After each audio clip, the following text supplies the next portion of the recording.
I know. I was gonna say, I mean, if you ever come to Boston, just let me know. We can go to a game. And then both Dream and Techno DM'd me. And Techno was like, "Oh, like be my sensei," more or less. He was like, "When can we start my training, sensei?" And I was like, "All right, tonight."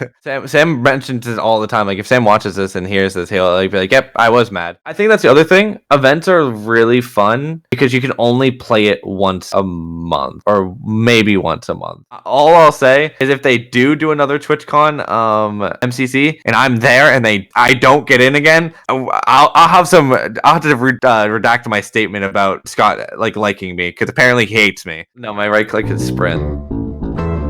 Alright lads, welcome back to InsideMC, the part of the podcast where I sit down with a very special guest every single week. And this week I am joined with somebody who we're gonna try and not get cancelled for however long we're recording for. I'm joined with Shane FireBreathMan. How's it going, guys? I am Shane FireBreathMan, and I'm not gonna get cancelled today.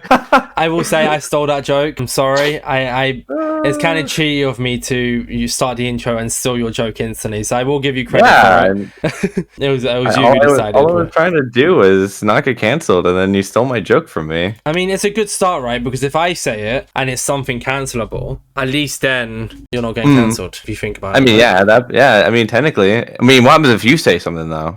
It's my podcast. I would just edit it out. That's crazy. I want to give I want to give some clarification here. As far as I'm aware, I've never said anything bad. I don't think I've ever had to cut anything out that I said on the podcast, other than like a question that somebody can't answer or an NDA thing or something. I don't know, but I've never said anything cancelable. I want to make that. You're making me look very bad here. You are a slim margin of people. I don't think a lot of people could say that. What? So I'm not saying I can't. That they haven't said anything cancelable. There's plenty of things that people probably have said that they wish they didn't. It depends on how you look at it, right? Because obviously there's the word cancelable, and there's also just something that, like, I've said stuff that I know wouldn't be popular opinion. That doesn't mean it's cancelable. Sure. It just means that I know a lot of people wouldn't agree with my views on something. But that's just how life works. You're not going to please everyone. Trust me, I know that. My hot takes, I guess you could say, have not been the hottest for some people. I mean, maybe they'd be the other way around. They have been pretty hot. Yeah, they would be pretty hot. I mean, it's in the name, right? Fire. It kind of matches up with everything. I mean, hot breath. What doesn't hot breath mean you have like stinky breath? No, it's like fire. Like it's like fire. It's like but my breath is have like fire. Warm breath, it means that your breath stinks. No, hot breath meaning. We're googling it. No, okay, never mind. It's not. Oh yeah, what does it mean if your breath is hot? Exhaled breath temperature has been proven to be an indicator of airway inflammation and increased vascularity. Oh, that sounds good to me. It doesn't sound good to me. What would you rather I call you this podcast? So there's three options. There's Shane, there's FBM, and then there's FireBreathMan. Unless you've got a fourth option that you'd rather go. No, you can call me Shane. I mean, I don't like care if people call me FBM or Fire, but I hate when people say the full name. Sorry. Okay, I had to say. No. That's fair. I mean, like, it makes sense. Restart the entire thing, and I can just in the editing, I can just cut it to make it say Fire. Yeah, no. I mean, that's fine. I don't mind if it's my name, but like if like someone's like, "Oh, Fire Breath, come here," like, no, just say Fire at that point, or like Shane or something. Fire like breath, a lot of people, they'll add like the breath, or they'll be like Fireman or Fire. Like it's breath, just like just say my name. Call me Shane. It's okay. Okay, I understand like why people like it's very fair that you ask. Like I know that it's like you don't like technically know me, so like just being like, "Oh, hi Shane, how you doing?" Like it seems a little bit weird, but I mean it's my name. I mean, yeah, everyone, you know what I mean? It's my birth given name. It's just like it's like, for instance, like my name's Charlie, and I don't mind if like I met up with somebody, but if like I met up with a viewer, right, for the first time, they go, "Oh, yo, you right, Charlie?" I'm just like, it's fine. It just feels weird to not be called Orbits. Right? Yeah. But I just at least if someone said that to me, like I very much like everyone like calls me Shane even on my streams and stuff. Like, that's why so many people know my name. If someone like was to walk up to me and be like, "Oh, nice to meet you, Shane," I'd be like, "Oh, they're just like the actual like viewer, like actually know me," because if they know my name, then they like actually like watch my stuff. But if they go like, "Oh, Fire," they're like, they know who I am, but like they don't like know me enough to like know my name. You know what I mean? Yeah. It's not that hard to find out my name because I say it, or people say it all the time. Usually, Mostly. Sometimes. 90%, I'd say. It's going to be a weird take, and I want your view on it. I feel like saying Shane is a lot better than saying Charlie, in a sense of if somebody walked up to me, maybe it's because I'm not talking about myself here, but if my name was Shane, I don't know, it doesn't, I don't know, it's a weird take. It's a very, very weird take. Is it because it's the one syllable? Yeah, it's I just don't know. Shane? If my name was like Shane Insane Orbits and someone came up to me and was like, "You're right, Shane," I'd be like, "Oh, that's fine." But then if someone comes up to me and goes, "Charlie," it's like, it feels so overextended. Just call me Orbits. It's one sentence. Just save your words a little bit, you know? You just call me, is that a weird take, or does it make sense? I think because like your name is too, it kind of sounds a little bit more creepy. Like they're like, "Oh, hey Charlie, how you doing?" Exactly, like, exactly, yeah. If someone said, "Hey Shane," you can't really make it creepier without like the voice on that. I being don't know what that was about. I mean, true, yeah. Where'd the voice come from? It's creepy. Yeah. I mean, did it creep you out? No, not really. Actually, I get where you're coming from with the creepiness, but it didn't creep me out. No. But yeah, now that we've got out of the way, Shane. What? The way you said. Now that we got that out of the way. ... Shane. I always like to give the intro for you to promote yourself. Obviously, we're off to a great start, and this is, I mean, for context here for the listeners, we have been in a voice call for 40 minutes just waffling away. So the conversation has been good. I'd like to say I'm getting good at this. Can you believe it? 88 editions in, and I'm actually getting good at listening to podcasts. Good's a strong word. What's the strong word? Kidding. Good. Oh, okay. I'm just kidding. Surely I've made you feel comfortable enough if we've been talking for 40 minutes and then only just started recording. I'm just kidding. No, it's fine. It's fine. Fire. Okay. All right. Do I start calling you Fire Breath? Every single time you say something, I'm gonna call you Fire Breath. That's like the ultimate. When I get you mad, it's like when like your parents like call you by your full name and you're just like, ooh, it's like that. This is what you're doing now. Okay, Fire Breath. Uh-oh, I'm in trouble. I always like to get a note. It's telling me that my video game driver is ready to be updated. I'm good for now, thank you. I'm recording a podcast. I always like to give the intro for you to kind of promote yourself more than we already have here. Who are you? What do you do? A fun fact, if you'd like. Anything to kickstart the podcast here. I mean, I'm mostly a Twitch streamer as of now on the same name, FireBreathMan. And I don't know, I just play silly goofy Minecraft events and just have a time. Interesting fact or fun fact, I guess. I don't know, I've went skydiving before. That's pretty cool. Pretty poggers, some would say. Skydiving where? In America? Yeah. I mean, I did it locally. It was just down the street from where I live, but it wasn't. I wasn't gonna say it wasn't anything special because I didn't like go to more crazy. But I mean, it was cool. Well, I've never been skydiving fair. So. Don't.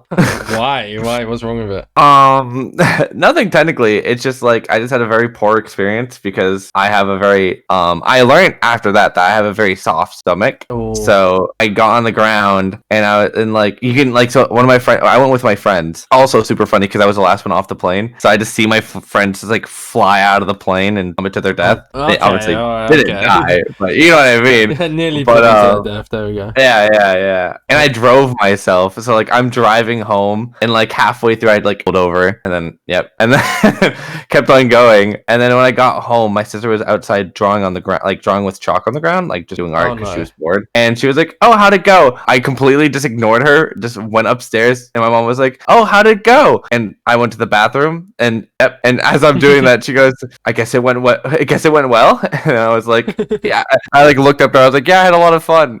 That sounds like me after any night out. Literally any night out. Saturday to be specific here. I'm still aching every time I laugh. It's killing my shoulders and my chest. But I mean, it's fine. It's the price you pay. Right?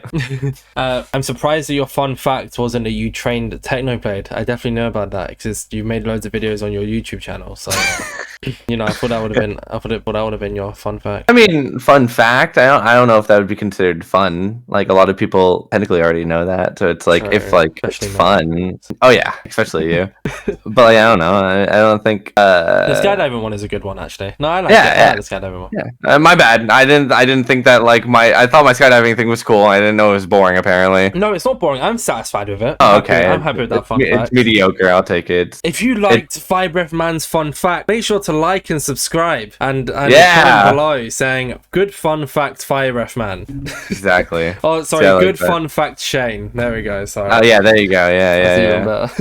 Oh, fair enough. Yeah. So wait, how long ago was this? Out of curiosity. The skydiving? Yeah. I was 18 at the time. So you're 22 now, no? I'm 23. Oh god, you're old. I'm gonna turn 24 this year, so that will be almost 6 years ago that I went skydiving, which is kind of gross. So back in 2018, that would have been give or take, right? Yep, it would have been 2018. While you were skydiving, I was clay pigeon shooting. Oh, I mean that's kind of W, honestly. I found a video on my phone of me like shooting 2 clay pigeons at the same time, or like 2 bullets, 2 clay pigeons, basically. And that was the only other time I went was back in 2018. And looking back, I'm like, I really enjoyed that. 2 birds with 1 stone, but no, just not. 2 birds with 2 stones, technically. Yeah. I was gonna say you had to use 2. I mean, it works out, right? I mean, if they didn't shoot at the same time, they shot them at different times. Like, I physically couldn't have done 2 with 1 stone, even if I tried. I mean, if you're good enough, you might have. They didn't shoot them at the same time, so how would I have done that? Exactly. You know, skill. I don't know. Skill issue. That's why it's. Yeah, exactly. I've never shot a pigeon in the first place. It's not a pigeon. It's discs. I'm not shooting actual pigeons. But that's what they're called, right? I don't know. They're called like clay discs. I don't know why it's called clay pigeon shooting. I haven't done the research. I haven't dwelled into it too much. Like. Have you ever shot a gun? No. Sadly not. How comes? I don't know. It just never seemed interesting to me. I mean, I don't have one. Just hasn't happened. No. I know a lot of people that have went like shooting range and stuff like that, but like every single time they've asked me, I've ever been. I'm not against it. I just never have been around when they're like doing it. What about like axe throwing and stuff? Have you done that or no? I've done like the little arcade games. That counts. Arcade games? Oh, like where you throw the ball at like the things. Yeah, like they're like actual like they're like axes, and you like throw them at like a fake little like wood board, and then you get like points depending on like where it lands. I don't think I've ever seen that in an arcade before. Yeah, it's very bad. It's not a good representation of axe throwing, but it is fun to whip them at it and get in trouble for throwing it too hard, which I would never do. I'm a rule follower, rule-abiding citizen. Exactly. So normally I'd start off the podcast with like talking about Minecraft and stuff, which we will get into. There's something I've wanted to talk to you about for a long time, and I purposely didn't bring it up before the podcast because I thought it would be cool to talk about on the podcast. So right now I'm looking up. I have a Boston Celtics. I am a big Boston Celtics fan. Oh my god! I found out that I think I bookmarked one of your tweets just so I wouldn't forget. Not one of your recent ones, one of your older ones. The one of 50. Yeah. What account did I bookmark it on? Okay, it wasn't on InsideMC, so it must be on InsideMC. Was it? I don't know. Anyways, yeah, I bookmarked it. It doesn't matter because I remembered anyways. But yeah, Boston Celtics. So you like basketball? Oh, dude, I don't like. It was just randomly like in the last year when like the playoffs were going. I think I was talking to H-Bomb and we were talking about. He was like, "You need to beat the Heat because he's a Bulls fan," and we were playing against the Heat. And I just like was like, "Oh yeah, I mean whatever," because I don't know what brought it up, but I was like, "Yeah, I like the Celtics, I guess." And then ever since then, I like just was obsessed with them. Like I like pretty much watch any game I can, and if I don't, like I'll watch like the video they post on YouTube afterwards. And I went to their game against Milwaukee earlier this year, and I got courtside tickets, and I was like, I saw that. Definitely, a little pricey, but I lived every moment of it. When they you know how like they like enter this like the court like through like alleyways, I guess you'd call them. And they were coming through. Would you say tunnels? Could you say tunnels? Yeah, tunnels. Yeah. They were coming through, and because I'm so close, I just put my hand out, and Jason Tatum touched my hand. I just like looked at my friend, and I was like, I'm never washing this hand ever again. So like for like 2 weeks straight, I just like 2 weeks later, I washed it obviously, but right. like in 2 weeks later, I like went outside and like rubbed my hand in dirt, and I sent a picture to my friend. I was like 2 weeks later, still haven't washed it. And it was like, bro. It's fine if you don't answer this, or like like at least if you can give like For that, a range. I'm curious like how much the courtside tickets were. Oh, a range if you'd like. Or you can just say you don't answer it. That's fine as well. No, I mean I don't really care. I bought tickets for me and my friend, and it was like somewhere between 900 to like 1200. I paid like £75 to get good seats at like a West Ham Europa League game. Yeah, I know, right? I mean, but to be fair, anyone that's ever, well, no, just specifically Boston sports. If you ever go to a sports like any game in Boston, if it's football, if it's hockey, if it's basketball, it is like super hype. It's always filled to the brim with people. Everyone's always super crazy. Everyone's always having a good time. A lot of people get drunk. It's like it's always a good time no matter what sport it is, because I mean Boston is the best like state for or city for what's it called, sports. So I mean we're all gonna love it. Do you like, was it far then, like to get to Boston to watch the game? Or me and my friends, whenever we go down to Boston to like do whatever, whenever we just like want to go down to like a bar or like whatever, whenever we go down there, we'll take a train. But what's really cool about that is that like we're on the first stop, so like as like people get into the train, like everyone just starts to pile in. And obviously like if it's a game day, everyone's going to the same thing. You know where everyone's going. Yeah, because the train goes right into TD Garden. So once you get there, everyone's just going to the same place. But on the train, a lot of the time, like people will start singing like a song. Like it just depends on who's there. Sometimes they don't. Like the last time we went, no one did. But the chant, yeah. A lot of people do. A lot of people don't. It plays at the beginning of every single game, so you end up singing it anyways. But it depends on it depends on who's on the train. For instance, like one of my friends. So the person I go to watch West Ham games with, he's an Arsenal supporter. I don't know how much you know about football, but these are names of teams that are based on. I know it's a little. I used to play football. No way. And then so yeah, whenever like on a train that leads to go into the Arsenal game, the West Ham one gets little chance, but I don't know, it used to be a lot bigger. Nowadays people just don't really do the chance too much anymore, because like there's a lot more public, because it's like everyone kind of goes in bits now. I don't really know how it works, but I know when I went to Wembley to watch England versus Germany, the 3-3 draw, I think like on our ticket we were given a certain time that we could get into the stadium. There's not even like, and nowadays there's not really a case of people going to the game at the same time anymore. Like, and like at least games like that are split into sections, so it's a lot harder to kind of be like on a train where you know, okay, everybody's definitely going to watch this game. But that's fair. I mean that makes sense. Like, I mean, it just matters on the mood of the people. I mean, like I definitely like when it's like a playoff game, people go crazy and like the trains and stuff. But yeah, I mean, it's not surprising that like sometimes people are, especially on the train back. Like we won that game that I most recently went to, so on the train back, everyone's super hyped. But like when like it's a loss, train's like silent, it's dead. No one wants to talk. Yeah, well, because you can't really celebrate anything, can you? So yeah, no one's having a good time. We're all mad. The one thing about if you live in Boston and you go to a sports game, you act like you basically are on the team. So it's like if you lose, it's basically just like you spent like the 48 minutes losing yourself at that point. So it's just like you get upset. I'd love to go to a Boston Celtics game, but it's just like you should. But then it's also a case of can I mean, America's great, don't get me wrong, but I've never been able to warrant spending all that money to go there. And like I'd want to go with somebody, and then I mean, as far as I'm aware, you're the only person I know. I was gonna say, I mean, if you ever come to Boston, just let me know. We can go to a game. But would you go? Would you pay for your own ticket though? Yeah, I'd pay for my own ticket. Okay. I wouldn't make you pay for my ticket. No, but I thought that's where the joke was. But you're actually being serious. If I ever come to Boston, we'd go to a game. Okay, all right. Sure, why not? So when when I win the lottery, I mean, hey, you never know. I win the lottery. The first thing I'll do is be like, all right. I'll say to my girlfriend, all right. Okay, well, pause. If you're winning the lottery, you're buying my ticket.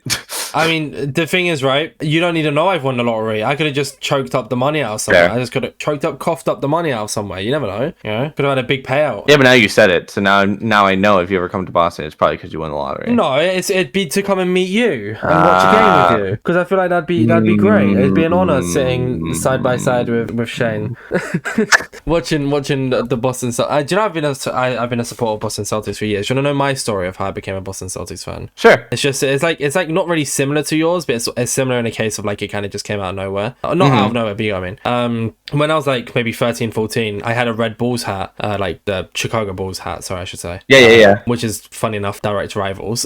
And I had it for like ages. And then I am half Irish. My dad's full Irish. Oh, okay. And I went into a shop one day, and I had the Bulls hat, and I saw that, and I was like, oh my god! I said, this team is like, I love this. I love the logo design on it. The one I have isn't actually the leprechaun version. It's the Celtics. This is an OG hat. Like I've had this hat for like years. It's the one with just the 4-leaf clover. No, the one I've got is it's got the 4-leaf clover on the side, but it just says Celtics on the front, and it has like little like wings. Yeah. Wings, but you can get like FaZe Clan logos coming out either side. I get what you mean. But so I ended up buying that hat and being like, oh yeah, I want to support this team. And then I had a friend at the time in primary school. We always used to play basketball. So I used to love football. Who did I talk about this with? I talked about this with someone on a recent podcast. Where like I loved football, but I was always the guy who wanted to play basketball in secondary school at least. And so he supported Chicago Bulls. I supported Boston Celtics. The only difference between us is he was willing to stay up till 2 a.m., 3 a.m. to watch games illegally. I was not willing to stay up firstly or watch games illegally. So he kind of watched all the games and kept me updated on scores for like both teams, which was nice. And then I kind of it's also very fair. I mean, I wouldn't want to stay up until like whatever time that would have been. Well, I stay up till then nowadays to editing. I guess that's a different story. So. I guess that's fair. It's becoming a livelihood. Who knows? Yeah, you never know. But yeah, there wasn't much to say on that topic. I just wanted to bring it up that like I was just cool. It was just cool that I support someone like that team, and I don't really know many people who do. You support the one team that everyone hates, so congratulations. Well, you know, where I mean, actually, you wouldn't know that really because you don't live in America. Follow it religiously. Like I follow their team enough to like follow them on Twitter and know what's happening and stuff like that. And you know that they're literally the GOATs and are the best team ever created. And that's what I need to worry about. Yeah, exactly. Like they're gonna win tonight, and but like I've told my friends this too. Like if the Celtics lose, don't make me mad. Like I will not be in a good mood. Like I will actually that much of like a diehard fan now. I'll get annoyed. Like I will get like actually genuinely annoyed, especially if it's a team that we shouldn't lose to. Yeah. I will just like get genuinely annoyed. Like if we trust me, if they lost that game when I went, I literally would have never been over it. I would have been so mad for like weeks on that. Spending all that money, yeah. Exactly.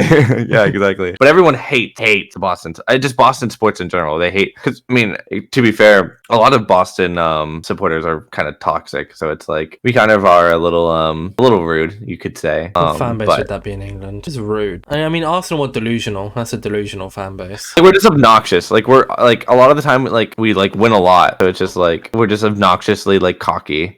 So a lot of people just don't like it because we're obnoxiously cocky. There we go. Yeah. You said about getting. Oh yeah, go on. Sorry. No, it's just like do you know like American football, like Tom Brady? Yeah, I mean, I know the Steelers. Is that the team that I not that I support, but it's like one of the teams that kind of Pittsburgh Steelers. My partner has a hat with the logo on it because she went to America for like a little while a few years back, and then that's just what she picked up. And everyone hates like, the New England Chiefs. Oh, actually, more people hate the Chiefs now because of Taylor Swift. Yeah, didn't they win? They won the Super Bowl, no? Yeah, they won the Super Bowl. But yeah, basically everyone used to hate on the Patriots because we just used to win all the time, and Boston people were just always super cocky about it. So they hated us. American sports is so funny to me because I couldn't like watching SpongeBob on Nickelodeon commentate. Oh my god! Like I saw so many memes, and it's so true. Of like if like we saw Squidward pop out of nowhere and explain the VAR rule, it's like that we'd go mental. Like it's just bizarre to me. Like, and I mean mental in like a half funny but half like what the fuck is happening. Oh yeah, no, I mean I never will watch that version of their like commentary because they do it all the time, and I'm just like, this is the most cringe thing I think I could ever see in my life. But whatever, pop off. I think it's a funny concept, and I guess it's good. It's just interesting. It's for the lower like audience. Like if someone's like watching it with their kids. Yeah, okay. Also on Nickelodeon, so it's kind of like you have that TV program, you can watch it. I don't know how TV programs work in America. Actually, I don't really know how they work in England anymore either. I don't watch TV. Yeah, for For real, yeah. I mean, there was one day my mom wanted to know if we wanted cable because I live like technically in a different household, but it's just like a duplex, so she lives right just downstairs. Okay. But she was like, "Oh, do you want cable?" And I was like, "What do I even do with that?" Yeah, what? I mean, because I think like here, I remember saying to my mom like when I move out, I'm not buying a TV. You know, and I was like, do I still have to pay TV license? I think I do. I think I have to own a TV or something. I don't know what the law is. I don't know. I could be waffling here. I'm probably waffling, but it sounds right what I'm saying. So. I thought about that when I move out. Like, I'm like, do I even buy a TV? Yeah, like I'm not gonna need it. Yeah, but if anyone ever comes over, they're gonna be like, "Wow, your house is a bit boring." Yeah, but then just don't come over. That's our own fault. I mean, Yeah, just leave me alone. I mean, the only people I'm gonna bring over is if some reason an online friend I'm close with stayed lives in London, wherever I'm living. I live in London right now. Not to say I'll still be living there. Or if I guess like family having come over for like a drink or whatever. True. But then we wouldn't have the TV on. We'd be kind of just sitting there talking, staring at a blank wall. I could like put up like a Minecraft painting. There we go. Yeah, just like have a painting up or something. It'd be perfect. Get Dave Kratzy to design it for me. Why specifically Dave? Because of have you not seen that Twitter account? Have you just been posting like the edits of like what to do with this space? Oh, yeah, yes, I have. Yeah, that was the joke there. It's like they've been posting stuff about, oh, what do I do with this space? So it'd be funny. Yeah, never mind. Nah, I get you. The joke would have landed if you knew from the bat what I was saying. There we go. Yeah. I thought you were like saying that he's like a good painter or something. I was like, I mean, could be interesting. I mean, he could be. Who would I go for there? That would be more suit for Eloise, I think. Yeah, I think so. Yeah, I've seen her do some stuff. Yes. Yeah, I mean, I don't really have much to say about sports. I just kind of wanted to talk about it. That was pretty cool. That's crazy. It's I mean, you are supporting the right team. That is, I will always, that's a good way to get to my heart. You want to be my friend? Just tell me that you like the Celtics. I'm like, oh, you're my guy. Maybe don't say that because you might get a bunch of people. Whoever listens to this podcast might go on your stream and I'll be like, oh, by the way, Shane, I love the Boston Celtics. They're my favorite. No, that's a good thing. If they come to my channel, they're like, I love the Celtics. I'm like, good. Did you watch the game yesterday? There's someone that came into my stream yesterday because I think I was wearing, not like yesterday, but I say yesterday as a very loose term. This was probably like 3 months ago. I was wearing my Tatum jersey and they're like, oh, dude, you like the Celtics? And I was like, yeah. Now every single time he comes in, he'll like come in after the game or like the next day after the game and he'll be like, dude, game yesterday was sick. And I'll be like, yeah, I know. It was crazy. And like we'll talk about it for a minute. And no one knows what we're talking about, but it's like, I don't care. I like the Celtics. Like bro zone yeah. Wavelength. Yeah, exactly. Just use that word. I guess it works. No, it works. Anyways, enough about sports because we've been recording for 30 minutes now. And we haven't actually really got into the podcast at all. We've just been Celtics. That's fine. You know, that's fine. It's something that you're passionate about, something that you like. So it's perfect for your podcast. There we go. I guess with the basic question here then, and it's a good way to start off like the you part of the podcast. Where did the name and why did the name FireBreathMan come to be? So it's just a little hard for me to exactly remember now. I mean, this is my scripted answer at this point. Like, I made my account back in 2013, so I've had my Minecraft account for 11 years now. So like, and the name, as you can probably guess, is such a random name. Like, it's not like you just slapped 3 words together. More or less. But when I was younger, I remember this is the only thing I remember. I don't know exactly how I came up with the name specifically. But I remember it was the first time I'd ever made an account for anything. Like, first time I'd ever like had to make a username, had to do this, had to do that, and it actually mattered. Like, you know how like you like play a random game on like Cool Math, and it's like, oh, pick a name. You can just like write your name in, and I'd be like, okay. Well, obviously I couldn't do that. I think I tried to make my name Shane in Minecraft, and it was like that name's already taken. I was like, well, I think I tried to. I know I did. I know for a fact that like I tried to take other YouTubers' names at the time, like. This is 2013, so I was probably like, oh, Captain Sparkles, oh, Jerome ASF, oh, Beijing Canadian. And like, it'd just be like, oh, this username is not available. Like, you can't use that name. And I was just like, well, why not? Yeah, exactly. I just like, well, why can't I do that? And I must have, I don't know who it would have been or what the name would have been, but I must have wrote something that had to do with fire. And you know how, like, a lot of the time when you write your name in for something, and it'll be like, oh, that name's taken, but you can do one of these names. Yeah. And it'll be like, oh, Fire Dude, 4793 man, whatever, string of numbers. Yeah. It must have been something close to, like, it must have been like Fire Breath Dude Boy 4793. And I was like, why don't I just make that FireBreathMan? And as a 13-year-old kid, I was a man, and ever since then, I've changed my name to like random things once in a while as a bit, but like it's always been the same ever since. Never changed it permanently. Have a look on NameMC. You won't see it. You deleted all the names. They weren't anything like completely like weird. One was Why do I get an error when I type FireBreathMan? Oh, my account's deleted. Maybe NameMC is just down in orbits. It's probably just down. NameMC is down. You're right. I won't say anything. I can tell you, it's not that big of a deal. No, it was more of like a joke. But yeah, if you want to. No. You don't want to know? It's fine. Whatever. Tell me. I'm sorry. I'm sorry. Tell me, please. The first one was Shane PvP. Because I had a friend named Christian PvP. So I was like, let's like put them together. Yeah. It gets worse.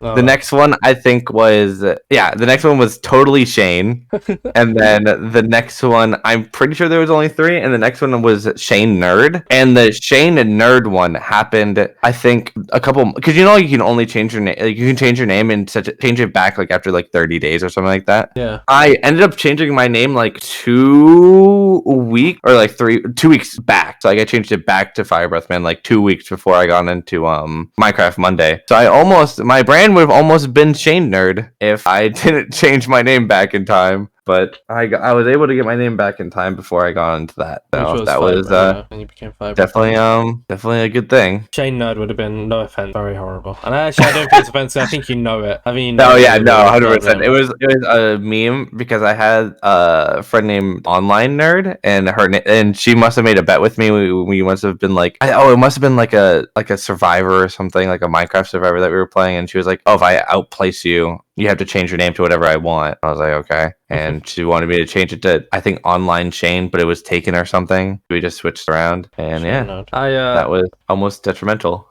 I've said before that I regret Insane Orbits. Like, it's not a regret per se, but I'd rather be known as Orbits, which I mean, I am. No one calls me Insane Orbits. I don't think I've heard. Like, sometimes I'll join a stream and someone will be like, oh, do you want me to call you Insane? Or do you want me to call you Orbits? I'm just like, let's call me Orbits, that's fine. But I very rarely hear anyone ever go like, do you know how, like, once again, I'm going to say the full name. I know you don't really like it, but I'm going to say it for the sake of it. It's like, there's Shane FireBreathMan, there's Sam Dongful. Yeah. There's Alex Wolfie. Never hear Charlie Orbits or Charlie. I guess it's the 2-syllable thing again of the Charlie. Yeah. But yeah, I kind of go by Orbits now. And even then, more people, I've said it, a lot more people know me through InsideMC. Content creators know me through Insane Orbits, but like, I guess viewers and listeners and stuff, they know me more as InsideMC, which is like that. That's fair. It's a growing brand, and that's what I want. I mean, Shane FireBreathMan isn't that bad. It's when you say, oh yes, it does. It's just like when you're like talking to me and you're just like, oh hey, FireBreathMan. That's like, yeah. Why? Have you said that? And I guess I get it. Like I get it. Like you like kind of like what you said earlier. It's like, oh, what can I call you? Like I understand that. Like you don't want to be like too overly personal, but I just don't personally care. Like that's not like it doesn't bother me. That's fair. And some people do, and that's totally okay. But I don't. How long have you had this name for then, FireBreathMan? Like since Monday, right? Since the last time I changed it, yeah, ever since Minecraft Monday. I've never changed it ever since. So give or take 4 years ago. Almost 5. 2019 in August. Jeez. Okay. I think that's the same length I've had. I started content creation in 2020. So yeah, I've had Insane Orbits for maybe since about 2018, possibly. It's about, give or take the same amount I've had my own on it. And I've gone through the changes. I probably won't say my ones because I don't think it dogs me, but just there's I don't think it would. I guess it's just like names online. If you type the name, you might be able to find it. I don't know. I get what you mean. It's like a case of I'm not going to say it, but if you find it, it doesn't affect me. Right. Yeah. Because you won't find much, but you'll find something. Actually, I know, to be fair, you won't really find anything. I mean, you might find what I look like when I was younger, but if you find that, it's also just a case of I don't care, but I'm not going to actively give you the trail to find it. Anything. No, 100%. That makes sense. And then Minecraft. So you've been playing Minecraft. You said since 11 years ago. Is it like the main game you play? You play other games. You said earlier today you was playing Lethal Company. You've streamed. Are you part of that Among Us group? I believe you are, right? Or no? I play it once in a while. Yeah. I can't love Among Us anymore just because it's been sweated out so much that like because I'm not as good, it just isn't as fun anymore. Yeah, that's fair. But yeah, I mean, Minecraft has always been a game I have played. I've taken like small breaks when I was younger, a lot of the time because my friends would grow out of it, and then I didn't want to seem like a loser, which is super. I mean, who cares nowadays? Like, if you like something, don't let your friends tell you that it's weird. But it's just like, I felt like when I was younger, if I, like, this is like 16, 15, like going into high school. Yeah. Like, the cool thing was to play Overwatch on your Xbox or Call of Duty Zombies with your friends. So it's like, first PlayStation debate. This is like around that time too, is like when I started to talk to people like online. So like, I would just like, whenever I'd hang out with my friends IRL, like I'd only play like Fortnite or whenever that game came out, you know what I mean, like that stuff like that. But I would never mention that I still played Minecraft. But everyone knows now, and my friend, like I hate it. Everyone that I know personally like knows that I'm a creator and stuff like that, and will just be like, oh yeah, Shane loves Minecraft, ha ha ha ha. I'm like, I don't love it. I like it, but I don't love it. But that's the thing. It's so awkward. For instance, like for my coworkers, I say this quite a lot. So the regular listeners, I'm sorry that you have to hear this again. And my coworkers, they know I work for a podcast. As far as they're aware, I edit for a podcast. I manage for a podcast. It's my friend's one. He's paying me really, really well. I don't earn that much on this podcast, to be clear.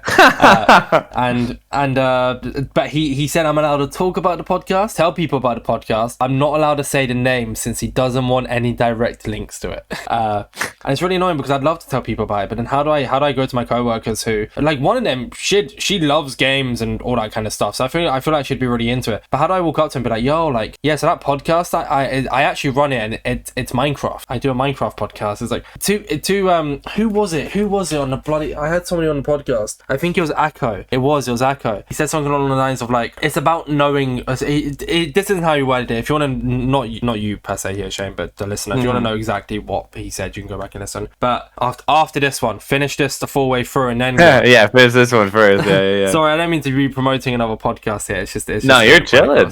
He says something along the lines of like, it's about the right time of when you tell people, because you know, because you can turn around. I mean, you average a good amount of viewers. You are a Minecraft streamer. You are a streamer. That's what you do. But it's about like how, like, at what point do you turn around and tell your friends you're a streamer? At what point do I turn around and tell people I run a podcast? The podcast is paying me, not loads, but it's paying. It's doing well enough to be able to sit down with you. But how do I turn that around and tell someone, I'm like, oh yeah, like I'm running a podcast? Where's the right time? You know, I didn't have a choice. My because so I mean, Minecraft Monday was having like bigger people on it. So one of my friends, I just was watching like one of the streamers, like PewDiePie or something, whoever was on it, and he noticed my name, and like I said, like I've had the same name for forever, so he knew it was me. So he called me like 2 days later and was like, were you in Minecraft Monday? And I was like, yeah. And he was like, oh yeah, I just watched it. Like, are you famous or something? And I was like, no, blah blah blah blah. And ever since like then, I started streaming and stuff, so everyone kind of knew. But like even people I don't really know now, because the word just spreads around. Like people probably are just like, oh, I wonder what he's up to, and then someone will be like, oh yeah, he's a streamer now. So like I'll like meet up with someone. Like I ran into someone recently, and they're like, oh, how you doing? How's it been? And I was like, oh, good. They're like, oh, how's streaming been going? And I was like, I've never spoke to you about this ever in my life. How technically would you know? And I was just like, you just kind of figure, because you're just like, oh, you know, some X person probably told you or something. I should just ask and be like, oh, who told you? Like, how do you know? But I mean, it's fine. Like a lot of people like don't really make weird comments about it, like unjokingly. Like every single time someone says something that's my friend, they're kidding normally, hopefully. I get that. But it is still not like annoying, but like I just like ugh.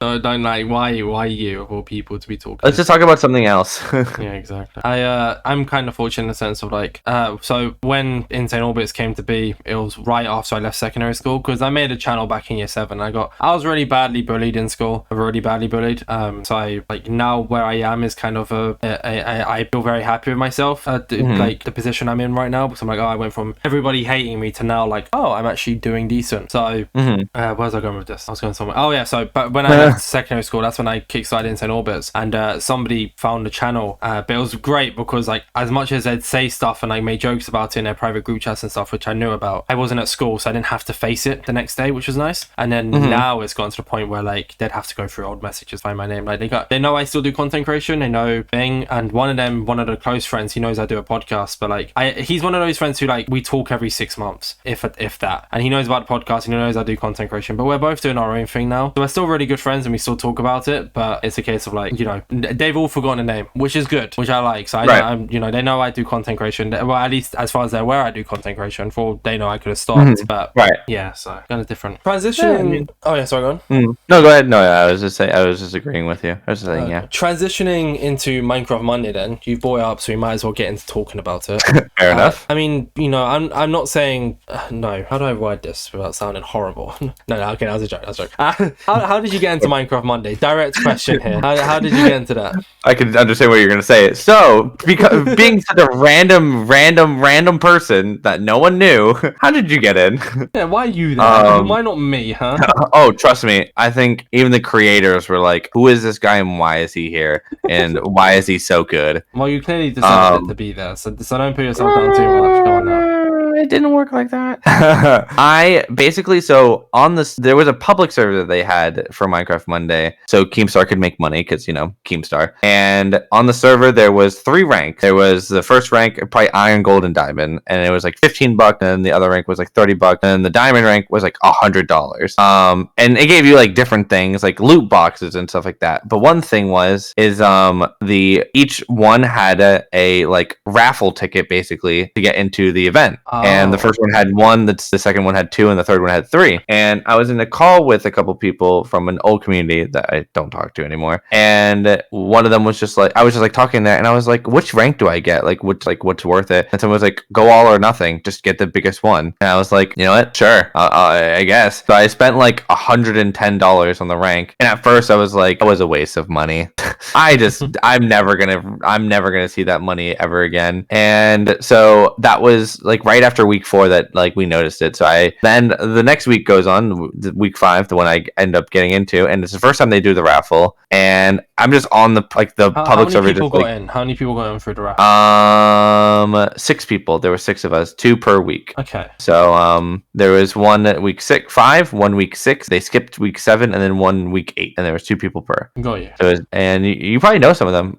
You know MC Morgan plays. Oh, I heard that was a viewer team. I didn't know they got in for a raffle. Yep. I thought like a viewer team got in. They'd consider them whatever they viewer, random, whatever. Okay, so you would have been considered like a viewer team or viewer player. Got you. Okay. Basically the same thing at that point. But I'll get to that in a minute.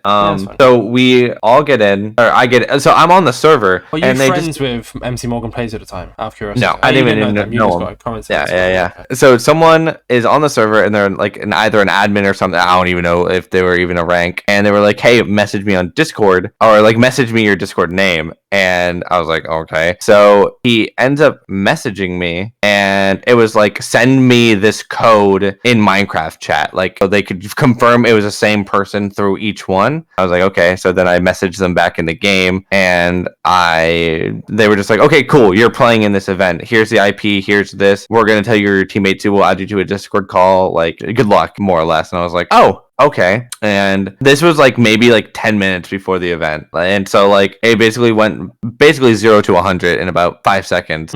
And yeah, I mean, that's why like if you ever watch someone's perspective back of that like event, a lot of them at first are just like very confused and like are just like, who is this dude? Because I was like substantially better than everyone, and the only other person that was like near my skill level was Techno. They're losing out on money if like the random people won, because they're all playing for money. I mean, I'd want that money, so I mean, I don't blame them, but yeah, I mean, exactly. It was a good opportunity for me. So, you know, obviously being like better than anyone else, and you said like closest to you was Techno. You said it, not me, but yes. Well, no, you did say it. You said the only relatively close to me was Techno. Yeah, that's fair. It might sound like a really weird blasé question, but it's one that I just wanted to hear your answer on if you have one.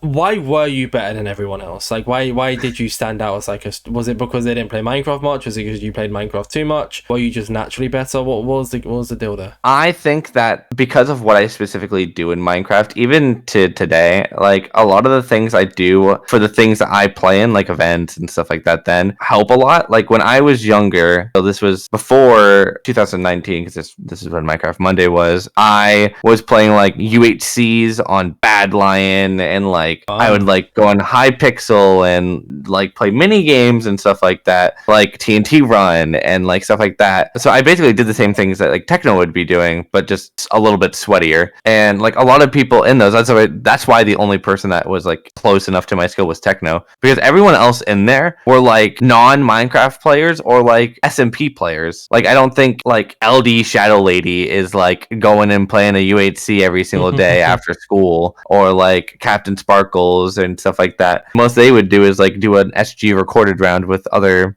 big YouTubers. Like nowadays it's a little bit more competitive because everyone else is just like a little bit more sweaty, but like back then no one ever really cared about the competition, stuff like that. Like when you add someone that just all they do is play the game kind of competitively, it's just not fair. How did that kind of like transition? How did that transition? Like, well, I mean, obviously I'm just looking kind of based on your YouTube videos here, which is a bit easier. I see IB Technoblade in Minecraft Monday, which I assume is the one you're talking about there. And then how did that kind of go from, you know, you played as a viewer into how I helped Technoblade win Minecraft Championship? Like it's quite a big jump. Where does that come from exactly? When I played in the event itself, I had like 20 minutes to set up anything. So like my OBS was really bad. Like if you like find clips in my Twitch channel of like the VOD of it, like because like obviously clips stay no matter what, you'll like hear my mic is like doubled, my screen is super like bitty, like it doesn't look good. The guy in the my teammate was like super loud. Like this quality was awful. So like obviously not a lot of people are gonna want to watch that again. So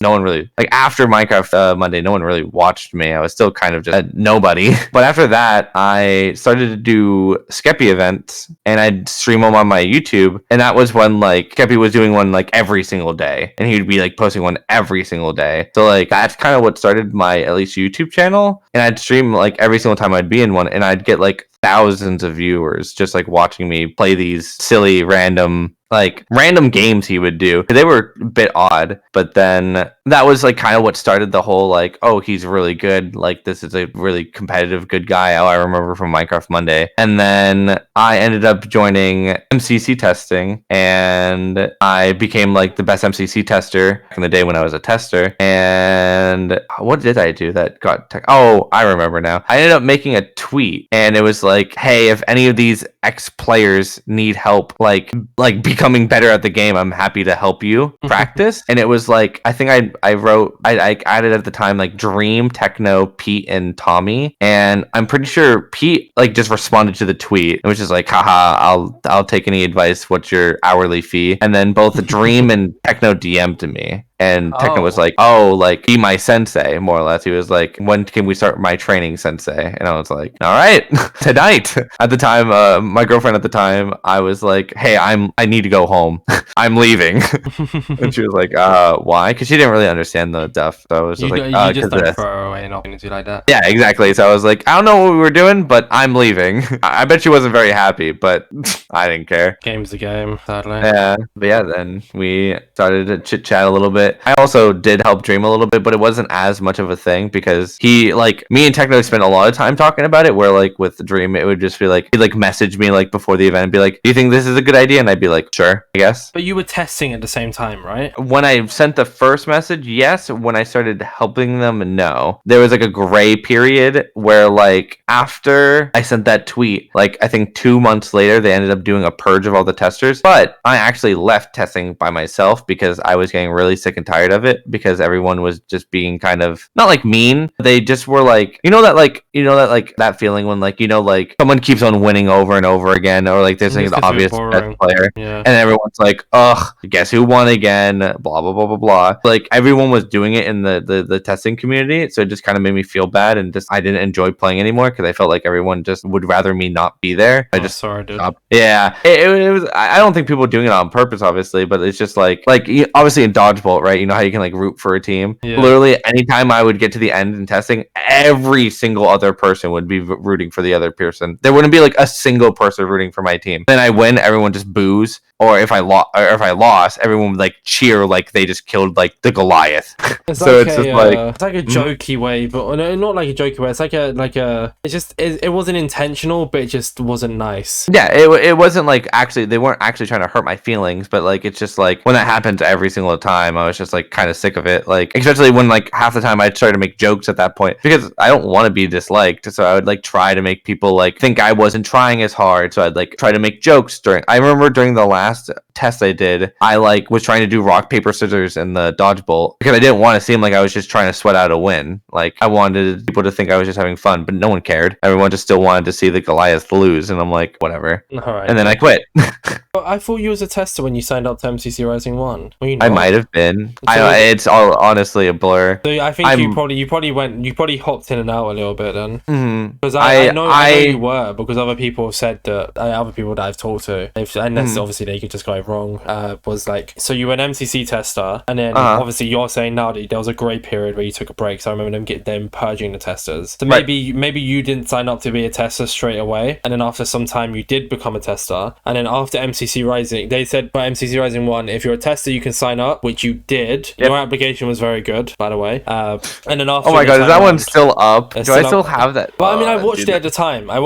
Anyways. Yeah, so that video is so funny. They and then after that they announced privately, they said, oh, by the way, if you ever want to play an MCC or stand a chance in any way, you need to leave testing now. So you're close. Wolfie, Mr. Cat, a few of them. This is what I've been told. I'm going off what I've been told here. You're close. That wasn't Rising 1. That was Rising. Wait, no. It was Rising 1. Exactly. No, wait. Yes. What? Oh, no, this is where you're wrong. That was Rising 1. I'm thinking about the viewer teams they did for MCC 10. That was the first time I had ever applied. Rising 1 was the one with Misty, right? That I did, me, Misty, Ava, and yes. So there was another one I applied for that I think I was a tester during, and it was, and a couple of my old online friends, because I didn't want the team to be too overpowered. That's what's making, that wasn't considered a Rising because only 2 teams were in that. No, but from my MCC Rising 1, you were a tester at MCC Yes, you're Rising right. 1. Yeah. No, I wasn't a tester at that point. You weren't? No, but that was, so Misty... people just got their name wrong in regards to saying your name then, because when they said it, they said you, Misty, stuff. So Misty was the tester. Oh, wait, technically, okay.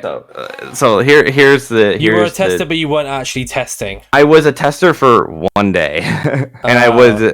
So what happened was they basically weren't going to let me be a tester anymore after... So they did the purge, and all my friends were still testing and whatever, and I didn't reapply because, at the time I was like, I'm done with this. I don't want to be a tester. And then they, there was no real sign that they were ever going to do another, anything like Rising. And I was not that big of a creator. I didn't really think I'd ever get a chance to be in the event. And I was like, you know what? Whatever. Let me rejoin testing. And I just got denied again. They said no. And I was like, okay, whatever. And one of my friends was basically like, can Shane be a tester? It was actually Sam, Dong Fortnite, that was like, hey, I'm vouching for Shane to be a tester. Why are we denying him? And they were like, it's because he knows too many creators. He might leak or something if he's testing. Oh. And they said that because of when I was training Techno and stuff like that, they were afraid that that stuff would happen. That's what I said there. Yeah, my question was going to be, did it cause any controversy? You weren't a tester, so clearly not. Yeah, and at the time that they were saying that oh, Shane can be a tester because he knows people.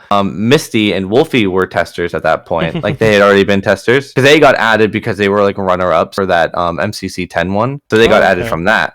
They had been testers for at least a couple months at that point now. And Sam said that to the person that was running testing at the time, and they were like, yeah, that's fair actually. Yeah, we can add Shane back. So they added me back, and then the next day they announced Rising, and me and Missy were like, oh, we're signing up. And then we signed up, and the next day the person in testing was like, hey, you have a really good app. We might pick you. So we're removing your testing role so you can't see anything. So I had it for one day, and then I got it removed, and then we didn't get picked, and they added us back, and then they were like, if you want to ever have a chance of being in MCC after this, you can't be a tester ever. There's no time period. You have to leave now. And I was like, okay, I'm leaving. And I left. I'm surprised that didn't annoy them. Obviously, it clearly thinks you're in the actual event. But I'm surprised that didn't just like, oh, we've done all of this. You've convinced us to add him back. He's been here for a day and he's left. Oh, Sam was pissed. Sam mentions this all the time. Like if Sam watches this and hears this, he'll like be like, "Yep, I was mad." Because he'd be like, "Yeah, I went out of my way to get you back into testing, and then you just didn't stay, and you immediately left again." I was like, "Well, what do you want me to do?" It paid off though, didn't it? Oh yeah. I mean, I still did. I mean, getting into MCC was surprising in the first place. I didn't think I was going to get in, but I mean, yeah, I did. We'll get to that in a second, anyways. Yeah, you're good. The story's kind of going everywhere. Yeah. So, but it's fine. We're keeping on the same topic, and that's what it matters. Kind of back to the whole like training Technoblade thing. Like, and once again, just looking at your YouTube channel here, just for the like easiest reference, because I've done research. I definitely know that you train Technoblade. There's how I helped Technoblade win Minecraft Championship. There was the you also did a Minecraft Champions tips and tricks. She was in Minecraft Ultimate. How I became Technoblade Sensei. How I taught Dream concerning Technoblade. There's a lot, but then like I guess like the standout one for me as well as Minecraft Ultimate. How did you how did you kind of get into this community like that? Because you was puns, fruitberries, Hannah Rose. Like these are all like, not saying you're not a big name, of course you are now, but 2 years ago, I don't know how big you were 2 years ago. How did you kind of transition into that side of the community? Was that through training Technoblade? Was it just talking to the right people? Was it just doing the right things? I would say a lot of it came from probably being Techno Sensei, and it's not like I don't think he was doing it on purpose, but it was definitely like quote unquote he was using me. You know what I mean? Like he obviously didn't really think that like anything would come of it. I asked for permission obviously before I made any videos about it, but and he obviously said yes. I wouldn't have done it without him saying yes. But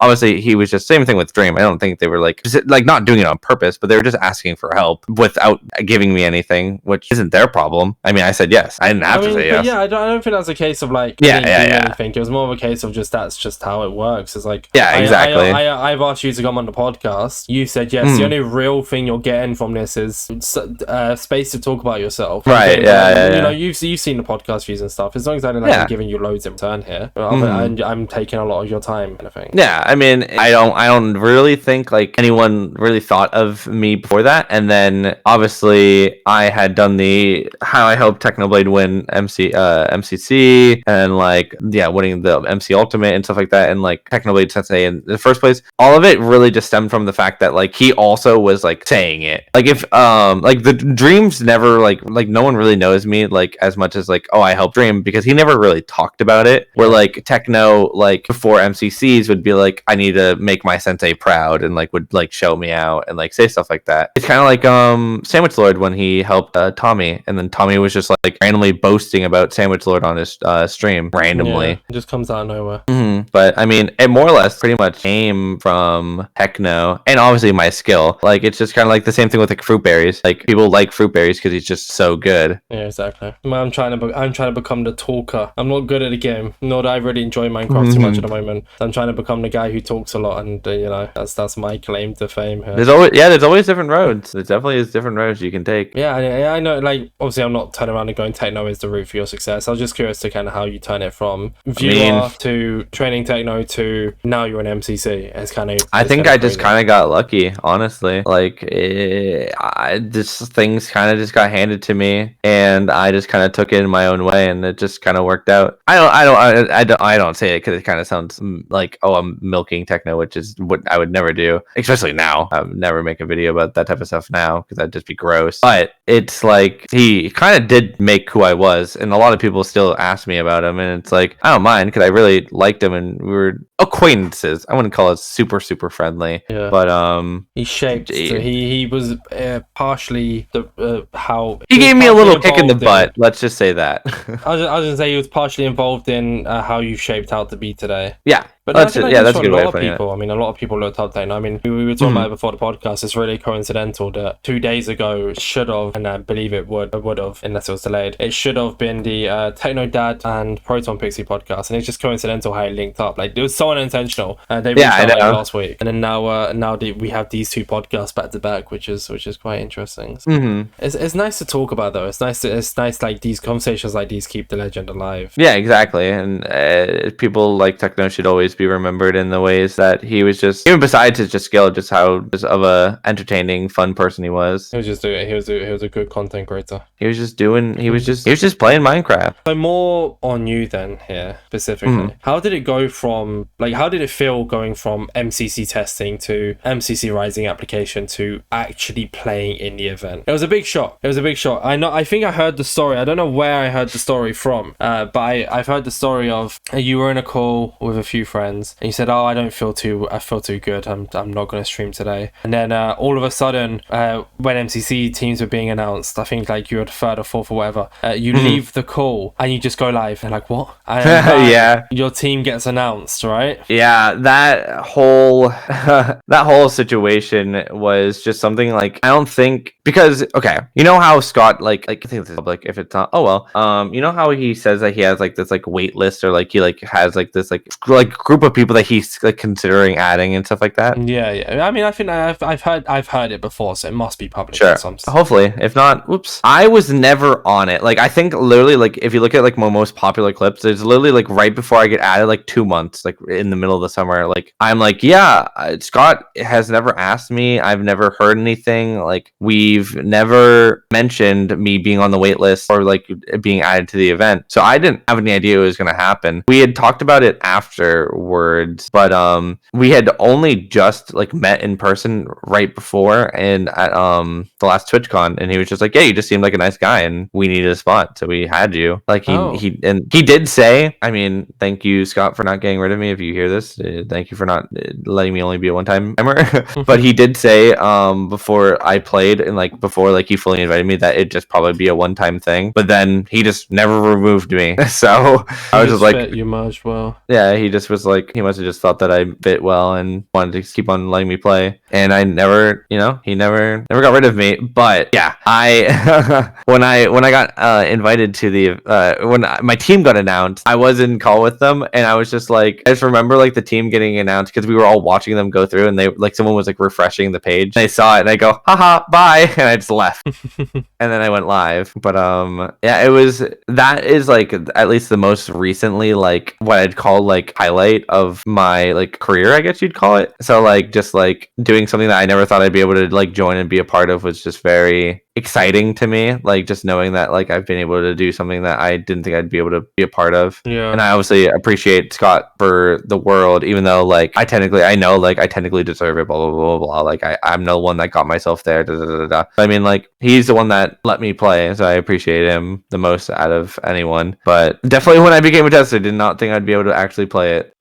What did the invite look like, out of curiosity? I remember he was just like, it's probably our first messages, so it doesn't make a difference. It might take me a second to get up there, but he was more or less like, hey, are you free? And I was like, I should be, but I knew like they had already announced like the date, I think. Yeah, he said, hey, what are you doing the 12th of November? I said, nothing specific. He said, would you want to participate in MCC Underdogs? It wouldn't be a permanent invite just for the one event, but I think you're known so much in the MCC community, and having you in to help some of them not as skilled players might help. And then said, fill out the form, and then said yes. Jeez. He said, I loved catching up. I loved meeting you and stuff like that, so I thought you'd be perfect. And then asked me to play in another event with him. That's really which was cool, actually, yeah, it was really sweet of him to like just like be like, yeah, you are like, because I at that point I wasn't a tester anymore, and like you know how people act like with like Alex now, like you know like so many people would be like, oh my god, get him in, like yeah. Alex needs to be a newcomer, stuff like that. That's basically what it was like with me. Everyone was like, oh my god, like newcomer, please be FireBreathMan. And obviously Scott saw it and realized that people were begging for it more or less, so he was like, well, this is the perfect time to at least try it out, test the water. Yeah, but overall, I mean, I'm just super grateful that I was able to get invited to the event. And like, I mean, again, like it's not like he purposefully like was trying to like help me out or anything, but I always will appreciate Scott for the invite to the event and let me in. It's crazy though, just like to randomly get a DM like, oh yeah, do you want to join this? And you're like, yeah. And considering that, you know, he was never really considered, as you mentioned, as you think about. I remember the day he invited me, I didn't look at it for like 2 hours. Like I remember seeing the DM and just being like, I'm not looking at that. Like I was just like super afraid to even look at it because I was like, what could it be? Like I don't want it to be something and then it like not be and then be upset. And then it was, and then like I think I was in call with Sam, and Sam was like, because I said, oh, Scott just messaged me, and he was like, oh, about what? And I was like, I can't tell you. I'm not allowed to tell you what I got DM about. Yeah, but I just remember just like any hint. I think Sam had a feeling, like he wasn't super surprised. He had been there when I got a message from Scott, so he had a feeling, but he obviously didn't really expect it. But besides that, no one really had an idea or clue, because you know what I mean. Like, why would you? Like before that, I barely even like probably average like 50 viewers. Like it was like a very like, at least for me, it was a very out of the blue thing. So like no one really expected it, especially me being an ex-tester. Like no one really expected anyone to actually be able, like me being in the event actually like proved to people that like testing really didn't matter. It just mattered about like your personality and the people you know. Yeah. Because before that, everyone was like, yeah, no matter who you are, like if you were a tester, like it's GG, like you're not getting invited. But once that happened to me, it was like to Alex and like Misty, they were like, oh, this is actually like a possibility. Like I actually could join. But that's the thing, like with MCC, and that's kind of always something that's interested me. It's like, yeah, they get in quotation marks larger content creators, and yeah, it's an event for that. But you know, they are also getting in people like, don't get me wrong, I think Wolfie would be great in the event, but then that doesn't mean they think the same. Like everyone can be shouting exactly Wolfie, Wolfie, Wolfie, Wolfie, Wolfie, but then they could turn around and be like, oh, we actually want Sandwich Lord, who people also want in the event but aren't chanting as much. And both fit in our eyes. In my eyes, I think both would be great for the event. In their eyes, they're like, it's like with the podcast, right? There's a lot of people I want on the podcast. There's a lot of people that people want to come on the podcast. And then it's about firstly timing. I mean, we've planned this like a month, 2 months in advance, because I wanted to time it perfectly for you to come on the podcast at a great time of when we're talking about MCC. I'm not saying MCC is obviously going to be returning at some point soon. There's that, and just also with the lineup of guests who you know about, if you remember any of them from who's come on before you and after you, it's kind of just lined up perfectly. And it's like, you know, as much as someone might deserve to be in something, I would love to join some events, and I feel like I deserve a few of them. Or not deserve per se, but I think I'd be cool in a few of them. Doesn't mean I'm going to be invited tomorrow. Doesn't mean I'm going to be invited in a year's time. I could be invited in 3 years time. I could never be invited, but that's just how it works. At the end of the day, it's just like whoever's the owner of the event, if it being Alex, if it's Scott, if it's Garth for PB, it just is like if they think that you fit well on the team. And I just got very lucky, and I'm very grateful that Scott thought of me. Even for like other teams, like when I don't know if you watched that MCC, but when Etho got added to MCC, yes, the fact that he let me team with them, like let me team with Etho, I was like, that's such an like specifically such a great honor to be given, because he was like any S tier he could have put on that team and been like, you know, sure, but he like was like, I think Shane would give the best opportunity and the best like time for Etho, and I really like it made me feel really like happy for like our, I guess you'd call, relationship between me and Scott, because I guess like it's like a mutual respect. Like he obviously respects me enough and trusts me enough to do something like that, and I obviously respect him the world and back. But it's a mutual feeling. Exactly, and he will always have my respect, and hopefully I keep his. But yeah, that's the whole thing. Like he could respect and like someone a little bit more than Alex or Sandwich Lord or like Feinberg or X other person, and it's just opinions. Like it's like, no, they didn't do anything wrong. It's just who he thinks fits better, and you can't blame him. I mean, it's the same with like Mayhem. Obviously, I'm player manager now, so I kind of have a bit more of a say on who gets invited, who doesn't get invited. Right. And there's a lot of friends who I'd love to have an event, and I don't mind saying this. I'm open about how I feel about this. There's a lot of friends and there's a lot of people who I think would be great for the event, or not think would be great for the event. Sorry, let me reword that. There's a lot of people who I'm friends with and I'm really close with who I would love to have in the event. But then it's also a case of, and not in a nasty way if you're listening to this, it's about who works in the event, who to invite. You know, like I'm inviting people who I haven't really interacted with. It's the same with the podcast. There's a lot of people I'd love to bring on the podcast and talk to, and I guess it's a little bit different in a sense. But like I'm bringing on you who I've never interacted with. I'm bringing on a lot of other people I've never interacted with, because that's just how the world works. It's sometimes on purpose. It's sometimes a numbers game or a growth game, or it's a what can we do to better ourselves game. And it's also just a case of we want someone who, like, you know, I know you're asking for this person and we think this person would be cool as well. well, but this person's gonna shock you, i.e. yourself. You know, people are like, oh yeah, we want this person. But if we announce FireBreathMan out the blue, it's like, no one's expecting that. Yeah, people have been asking for you, but no one's actually expecting it to happen. Right. So 100%. you have a lot of experience in events. You've done a lot of events. You've done MCE, you've done Minecraft Ultimate, you've done Minecraft Mondays, MCC, obviously you're player manager for Block Wars, Mayhem, Mania. You've done so many. I've played pretty much any event out there. So I guess to put it narrowly here, you are an event player. Yeah, pretty much. I mean, I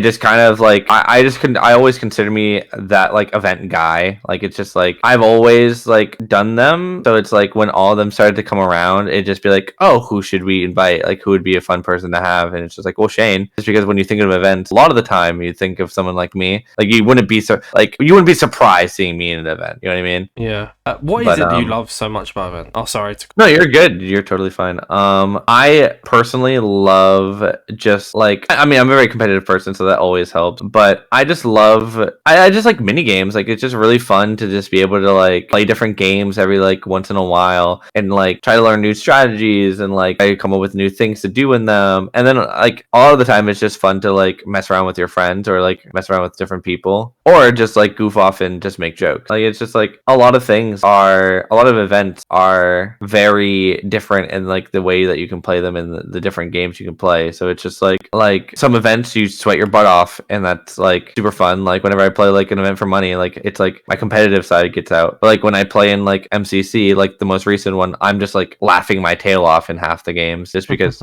you know, you're just having a good time and just playing random little games that you don't. I think that's the other thing. Events are really fun because you can only play it once a month or maybe once a month. Where like if you were to play Sky Battle on MCCI, like you'd get sick of it after like a week. But if you play Sky Battle on MCC, like the actual server, like it's just like it's a little bit more intense, a little bit more fun because that's the one time you're going to be able to play the whole entire week or month, maybe 2 months, maybe even 3 months. Depends on how much you get put in, yeah. And it depends on if it's in the roster. Because that's for me as well. I remember like when I was picking off an event or like one event I played, I was like, people were like, what? Like you're normally so bad on stream. I was like, yeah, but that's because in my head I know if I die in Sky Battle, I can just queue another Sky Battle game. Right. But with this, like if I die, I'm like, okay, that's game over. It's next round. Exactly. So you know, it's a different experience. I mean, see, I'd love to play events more for the sake of playing events, but also like with interacting with new people and meeting new people. And I could pretty easily put myself on any team in Mayhem. I guess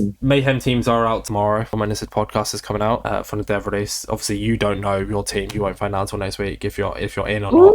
When I say your team, I mean if you're actually on a team. Sorry. Right. Sign-ups have just come out, so we've only drafted up ideas. So that makes sense. But with that, like I'm for context, I'm not playing. I'm not in Mayhem. I could very easily put myself in. I nearly did. But I really want to go down the commentary route. I'd love to play events, but I'm trying to get more into the commentary of like I'm commentating Mayhem. I'd love to commentate any tournament they give me the opportunity to. But I want to do it in like a sense of like from a spectator POV rather than like watching people's POVs. I want it to be like actual professional. Like we did it for the most recent MC Adventures that you played in. Right. Forgot to turn on VOD saving. It was the first stream on the InsideMC account, and I forgot to turn on VOD saving. But I'll send you like a tweet. It was very professional. I put a lot of effort into it, which isn't surprising nowadays actually. Right.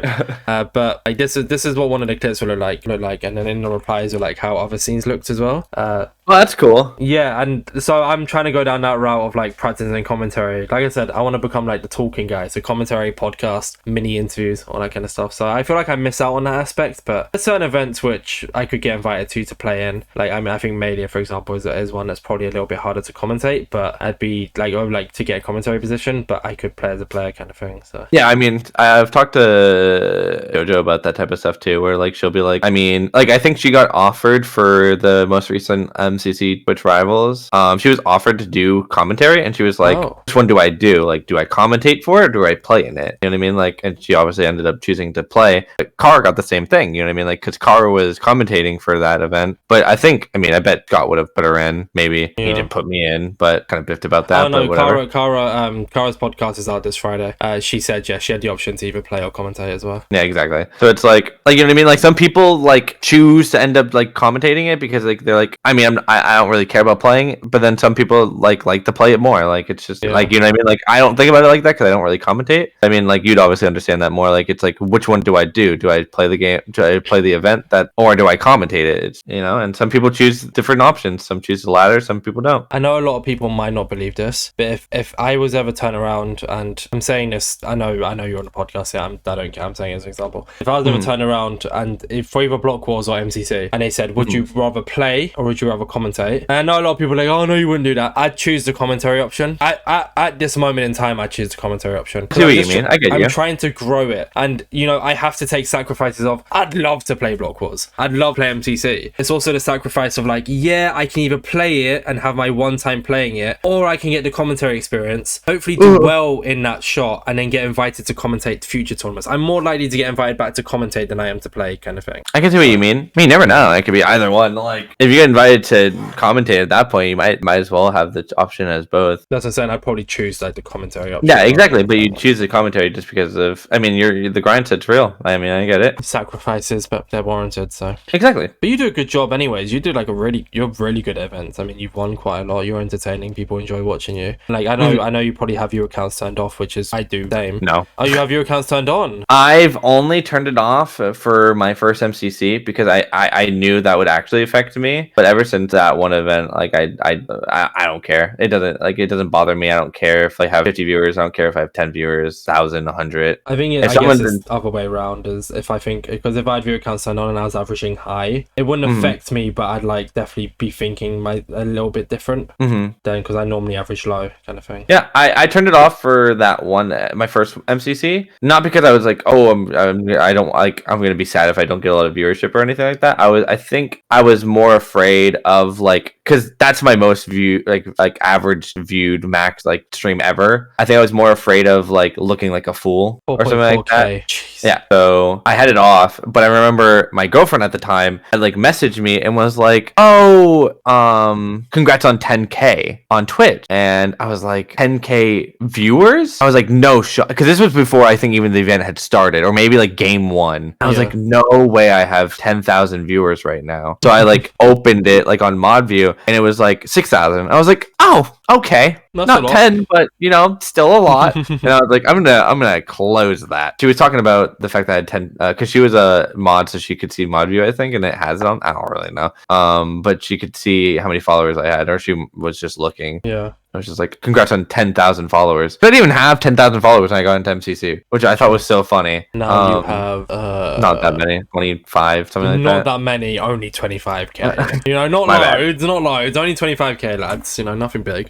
I'm no like Ranboo or anything like that. I don't have like 1 million or something. 25k is still a good amount, especially for this community, and especially to be in MCC with. Yeah, I mean, I remember talking to my friends about it. A lot of people, when I would like talk about my viewership and stuff like that, and then say how many followers I had, they'd be like, you have a very small follower count for how much you average, which I'd just be like, I mean, okay. So I don't want to say it like, it's not like an ego thing, but it's just like, I just don't really think about that stuff. I don't care if I have 10 viewers. I don't care if I have 100, 200 million. Like, yeah, I just like to play, and if people watch, people watch. I mean, followers on Twitch mean nothing. Yeah, like if I'm doing good, I'm like, okay, cool. If I'm doing bad, I'm okay, whatever. I mean, there's more view accounts that show on Twitch. People just follow and just forget you exist. Yeah, pretty much. Whereas on YouTube, it's a bit different. Subscribers do remember you, kind of thing. Yeah, I can see that. Because there's the sub feed. The following feed on Twitch is a little bit right. That's true. But yeah, I mean, that's very cool. End of the event talk there. I guess to stay on the event talk here, a little bit about Block Wars. So you're player manager for Block Wars, right? How did that come to be? So before they did the split, which I bet you're aware of I know Origin. everything about Block Wars. Yeah. Right. Not everything. I'm not a diehard fan. I just talk to the right people. Right. Questions. There we go. So before Block Wars had split, they were being ran and organized by, I think, Garf, because Garf still runs and does stuff for Origins, but just not main event. But we start, like, there was a time when, like, during that event, like before we switched it, and it was just like Block Wars like 15, random people would obviously see like me play like Callum or like Jojo, and like would message me and be like, hey, this looks like fun. can I play? And I mean, like, I'd be like, sure, I'll sign up with you. Like, we'll play. And like, Ant would play with me, or not Ant.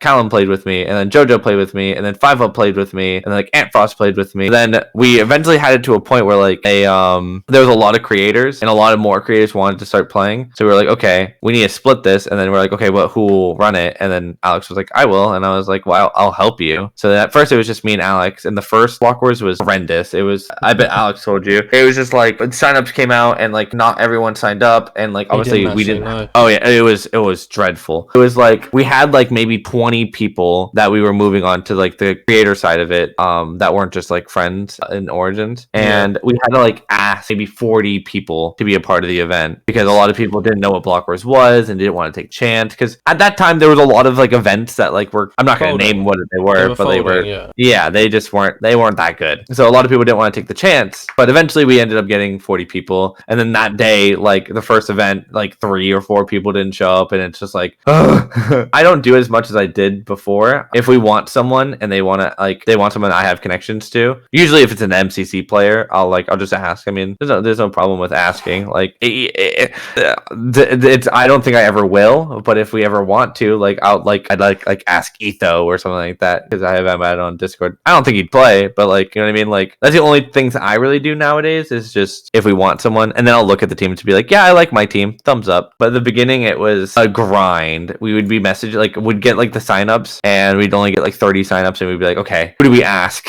Who can we put where? That's the thing though, it's like, it's kind of like you kickstarted it, you helped grow it to where it was, and it's like you've handed it on now. It's like a little butterfly. You had it in your hand, and now you're watching it fly away. You're still there, but you don't do as much as you used to. I'm just not really as needed anymore. A lot of the people that they want to invite are very low skilled people and stuff like that, and I know low skilled people, but a lot of the time when we add like people for the event, it's like for rookies, and even the people I know are too good. Like they want like literal like people that don't play Minecraft for that, and I don't really know anyone.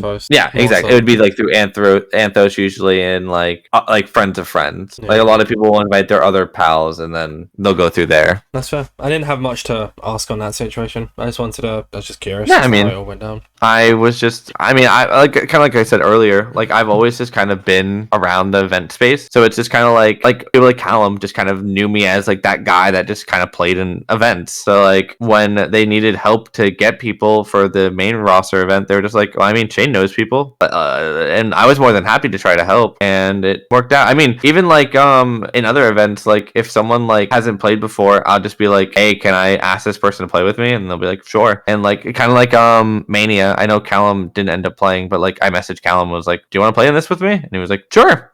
I'm down. Yeah, exactly.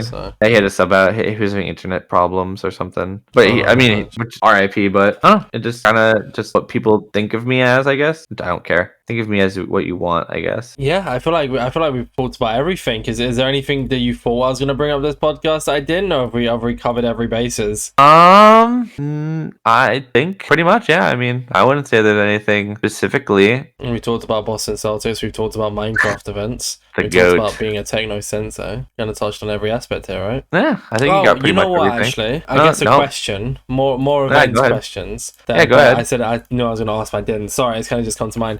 So no, you're good. You're going to TwitchCon Rotterdam, correct? Mm-hmm. Yeah. I knew that. We talked about it before the podcast.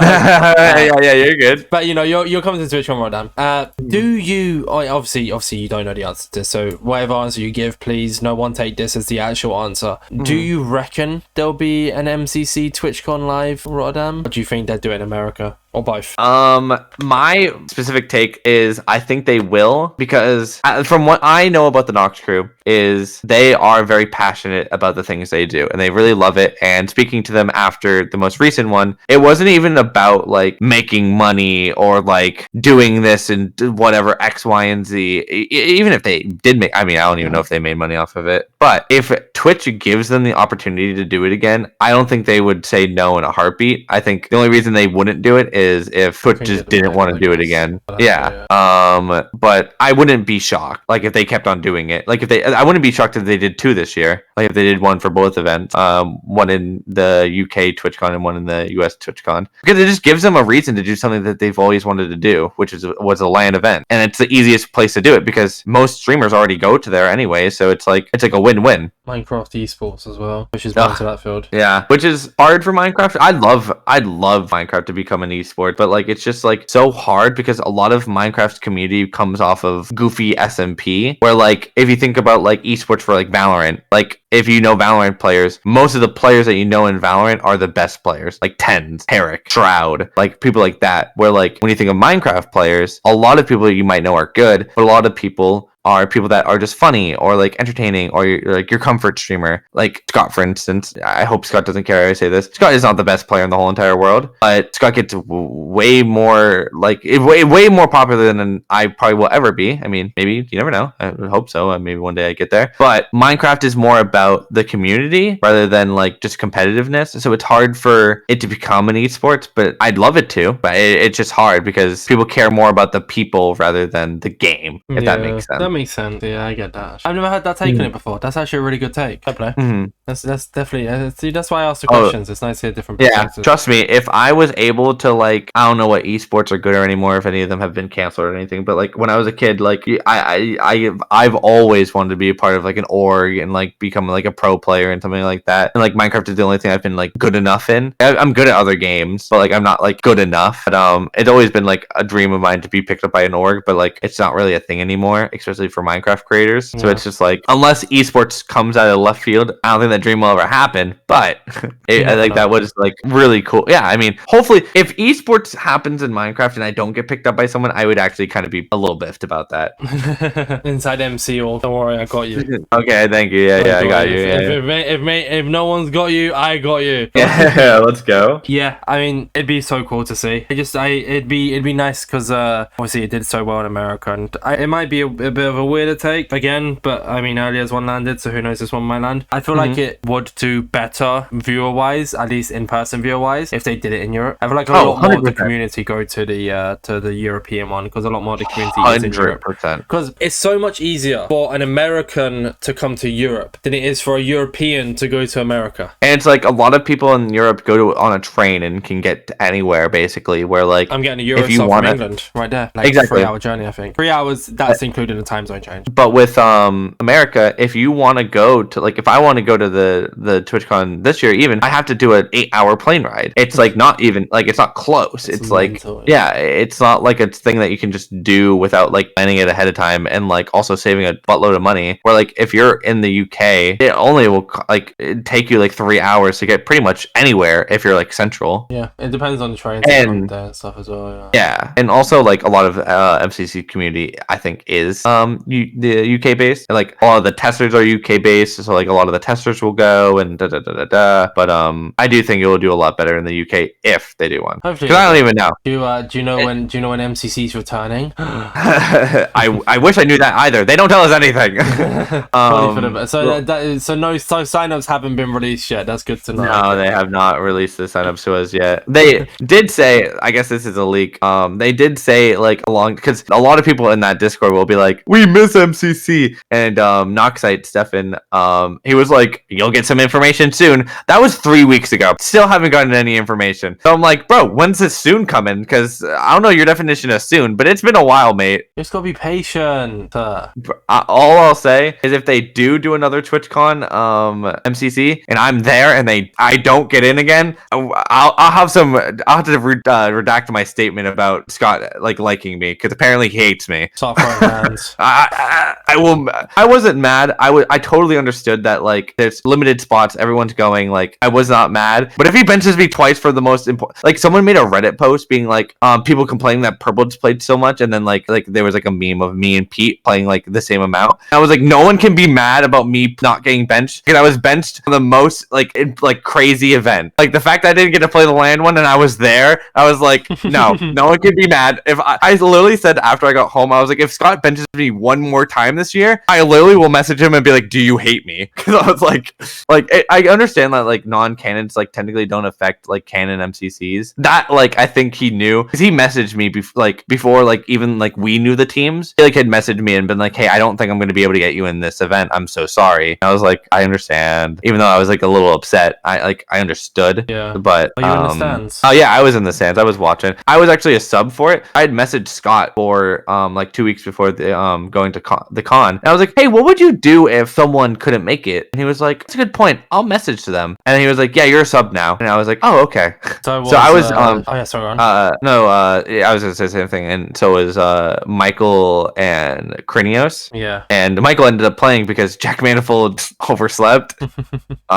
Which Scott was not happy about. So, and in fact, someone on Owen's team, other people weren't there yet. So someone on Red wasn't there, Jack. So they knew the 3 subs were me, Michael, and Ryan. And the Red team was like, it was Becky, Tubbo, and Fruit. And they were like, oh, who are we gonna get as a sub? Can we have Shane? And Scott was like, haha, no. They were gonna get Michael. And then the Orange team, which was Dave, Scott, and Owen, was gonna need a sub because John Masayoshi wasn't there yet, and it was going to be Ryan, and then there was another person that hadn't been there yet. I know, but they eventually showed up late vlogging. No, someone showed up really late. Someone showed up like 5 minutes before the event as well. Jeez. And it was someone that not that good. So that was going to be Ryan. So I was going to replace not Dave. I was going to replace John Masayoshi. So the teams were going to be like Ryan's team was going to be like a little good because it was going to be him replacing like I don't know, like someone like Scott level, like in the Littlewood or something like that, right? And then I was going to be placing John, and the team was going to be me, Owen, Scott, and Dave, which would have been disgusting. But there was nothing else he could have done because you had to sign a form before you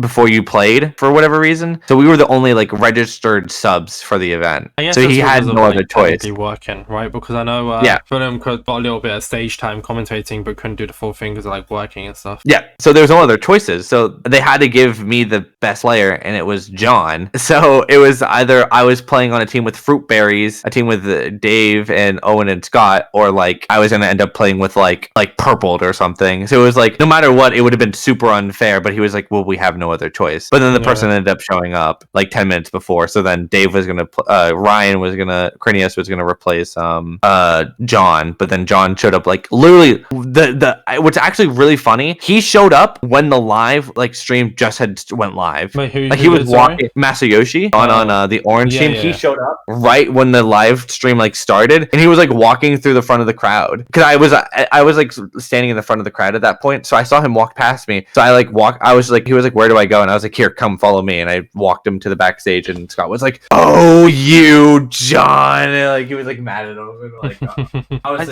man, I'd be there half an hour early. I don't know how people show up. Right, dude. So they were supposed to be there an hour early, and then people are obviously Scott was freaking out because people were being late. There was people that showed up 20 minutes beforehand, and I was like, bro, why are you so late? To be fair, traffic. There was Vegas. Obviously there was a lot of traffic on the weekends and stuff like that. But come on, show up on time. It's unfortunate, but it's fine. It happened in the end, and it'll be a pretty good event. It worked out. I was gonna say something about it. What was I gonna say about it? What was I? I was gonna say something about MCC Twitch Rivals live. Was it about what someone else said? I don't know. I guess just to kind of fit it here, because I actually can't remember what I was gonna say. And this is just an addition. It's it looked really cool, and it'd be great to see it. I mean, incredible. Hopefully we find out. Hopefully it does happen. Obviously you'll know probably more people if it happens. You're watching. You better hope I'm in there, because if I'm in the stands again, I might not be watching at that point. I might be crying.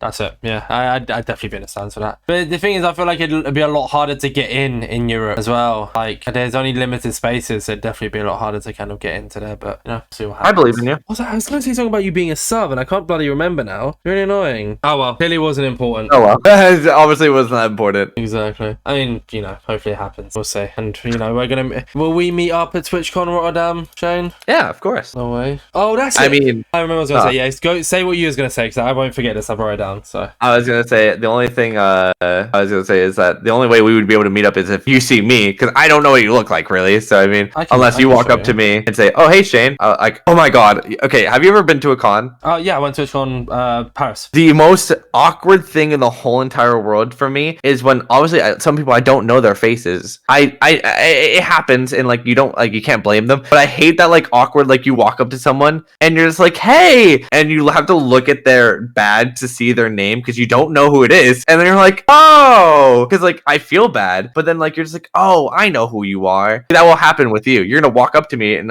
you're like, hey, what's going on? And I'll be I'll look down. I'll be oh, no, I'd like, tell oh, you. yeah. I'd be like, because that's me, not the one on the right, the one on the left from where we're There you looking. go. See, like, yeah. So I'll probably be wearing that T-shirt as well. So That'll make it easier. with the whole like thing. So 2 funny stories, I guess. One funny, one more awkward in a sense.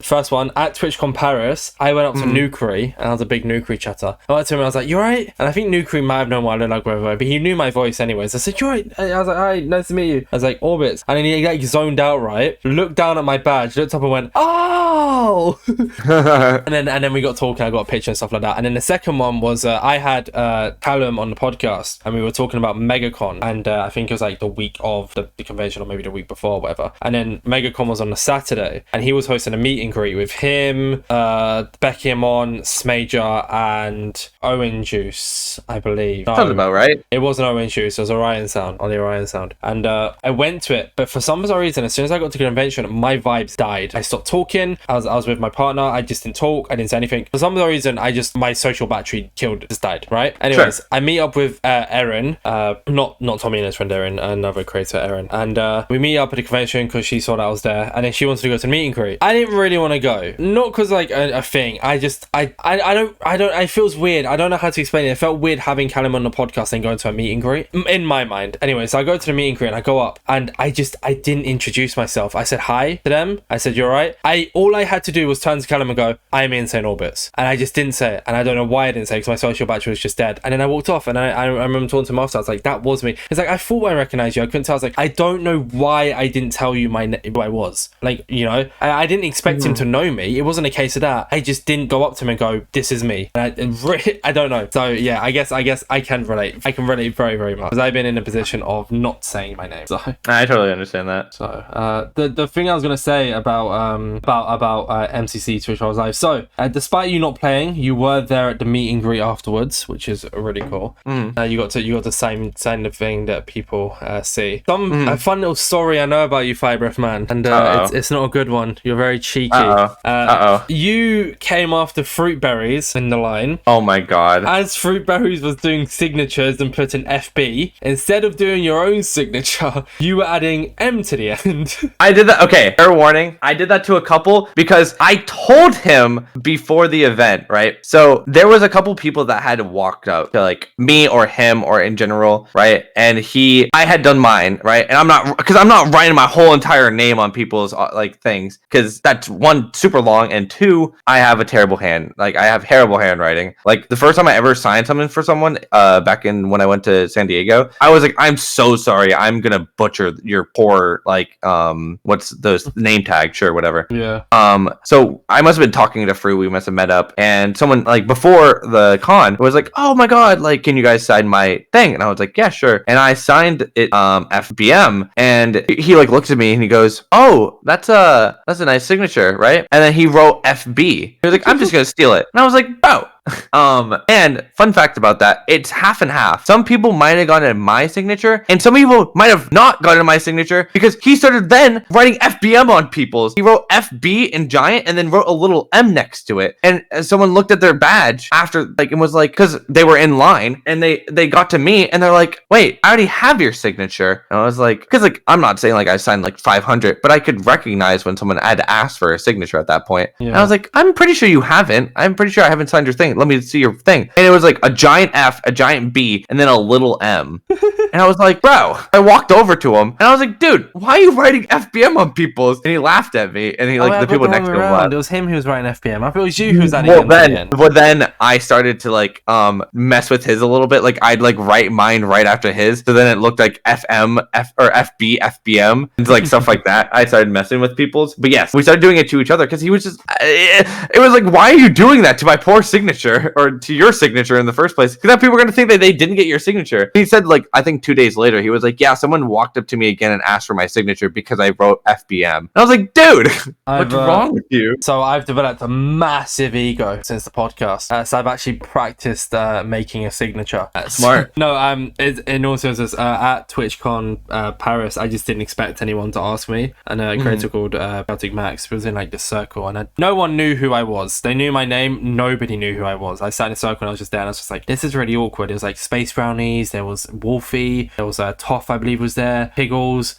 Sam, and I'm just sitting there like, this is really awkward. None of you have ever talked to me before. And anyways, Chaotic Max, who I met there, went up to Wolfie and got his signature. And I must say, Wolfie's signature is really cool. I've said this before. He has a really cool signature. It's just his name and then like his little face as the eye. It's really cool. And he came to me and asked for my signature. I said, me? Yeah, I said, I have my personal signature, but I don't have a content creator signature. I've never really thought of making one. I just wrote Orbits. I think I wrote Orb. So now I've actually practiced like doing it just for the sake of it, in case somebody comes up to me. So I didn't expect it last time it happened. So prepare for it, kind of thing, 100%. I thought the same thing when I went to my first con. I was like, I don't expect very many people to ask me for my signature, and like I didn't really like show my face ever, but I'd be like hanging out with like my girlfriend at the time, and she would just be like, they'd be like, oh my god, like so and so, can I have your signature? And then she'd be like, yeah, of course. And then like, because obviously like they put 2 and 2 together probably, and they like look at me and they'd be like, oh, like who is this? And they'd be like, oh my god, Shane! They'd be, can you sign it? I'd be like, yeah, I'm so sorry, this is gonna suck, but sure. And I'd sign it. I only like signed 2 or 3 people. I just remember her being like, see, someone asked for your signature, and I was like,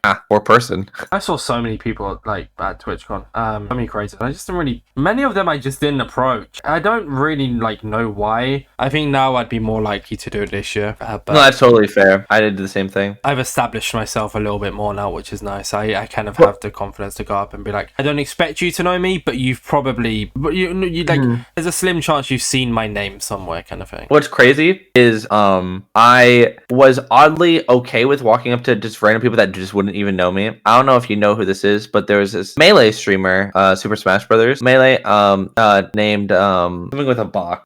He plays Jigglypuff. Can't think of his name now. Know, but yeah, if anyone listening, you know who it is. There you go. Right, like a really popular Jigglypuff person, and I like didn't introduce myself. I didn't have my name tag on because we were at a party, and I like bumped into him, and I was just like, "Oh, sorry, mate. Like, sorry for a moment." And we just like talked for like 5 minutes. It's about like I think it was like sports or like the con and like blah blah blah blah blah. But then like 10 minutes later, I saw this guy that I watch his TikToks. His name is Jack. He like has a thing with his wife, and I was just like petrified to say hi. But he wasn't even that much bigger than me, so I was like, why am I so much more afraid to like say hi to him? But like if like Ludwig was to be in front of me, I'd say hi to Ludwig. I said hi to the CEO of Twitch. Like I don't understand why I was so afraid of this one dude, but I was so okay with just talking to anyone else. But to each their own, I guess. I mean, that's the thing though. It's not that I get nervous. Like I could, like if it was at a party, I'd talk to anyone. I'd go up and just talk to people as if like I'd known them for years. Not in like an awkward way of like, I know my limits of, I know you'd like, for instance, just say we never talked before. I know you'd talk back. I mean, we showed that, I mean,